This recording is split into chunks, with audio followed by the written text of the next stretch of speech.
सरस्वती जी जो है वो वाणी की वाग देवी है।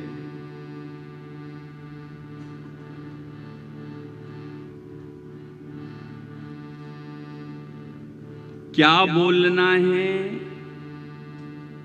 यह सबको पता होता है, लेकिन जिस पर सरस्वती जी की कृपा हो जाती है उसे कैसे बोलना है यह पता लग जाता है। क्या बोलना है, कब बोलना है, कितना बोलना है, ये बहुत लोगों को पता हो जाता है, लेकिन कैसे बोलना है यह जानना भी बहुत जरूरी है।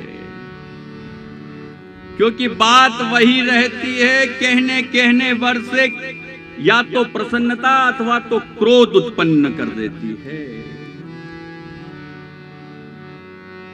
और इस क्या और कैसे का हमारे जीवन में बड़ा महत्व है। तो जो बच्चे हैं और जो युवान अवस्था में कॉलेज में हैं या स्कूल में हैं, जो पढ़ाई कर रहे हैं, उनको पहले तो ये समझ लेना चाहिए कि हमारे जीवन में पढ़ाई का बड़ा महत्व है। क्यों? जिसको जो नहीं पढ़ता है उसको भी ये पता रहता है कि क्या करना है, लेकिन जो पढ़ता है उसे वो जिस प्रकार से टेक्निकली करता है उससे डिफरेंट हो जाता है।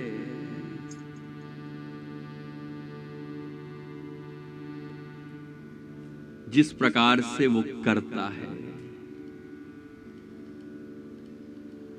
It make different from other people.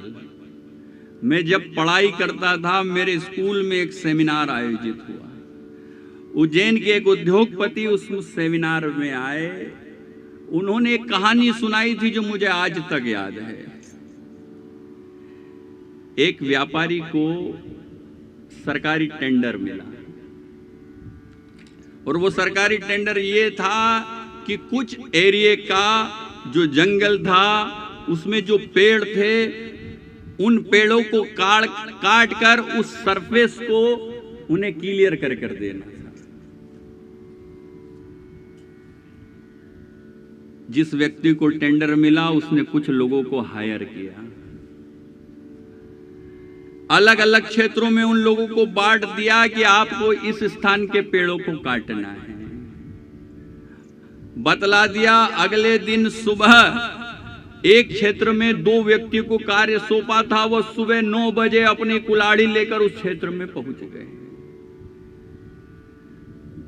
2 व्यक्ति हैं। पहले व्यक्ति ने अपनी कुल्हाड़ी उठाई और जो वृक्ष उसे काटने के लिए दिया गया था उस पे एक के बाद जोर जोर से वार करने लगा। निरंतर वार कर रहा था। लेकिन जो दूसरा व्यक्ति था उसने भी कुल्हाड़ी उठाई और उस वृक्ष पे वार करने लगा। लेकिन थोड़े समय बाद वो व्यक्ति उसकी कुल्हाड़ी को लेता, जिस वृक्ष को काट रहा था उसी वृक्ष की छांव में नीचे बैठता और अपनी कुल्हाड़ी पर धार करता। थोड़ी देर बाद फिर उठता, फिर कुल्हाड़ी उठाता और फिर उस वृक्ष पे वार करता। ऐसा दिन भर में उसने 2-3 बार किया। जब संध्या का समय आया तो जिस व्यक्ति ने उसे कार्य सौंपा था वो वहां आया और उसने उसका वृक्ष देखा और साथ में जो व्यक्ति दूसरा काट रहा था उसका भी वृक्ष देखा। उसे आश्चर्य हुआ। उसने जिस व्यक्ति ने झाड़ को अधिक काट लिया था उससे पूछा तो उसने सारी बात सुनाई। उससे उसे दूसरे व्यक्ति को समझ में आ गया, हमें पता था क्या करना है, लेकिन इसे पता था कैसे करना है। तो क्या और कैसे में बहुत डिफरेंट है। जिसने ये जान लिया ना वो जीवन में सफल हो जाएगा और सुखद रहेगा।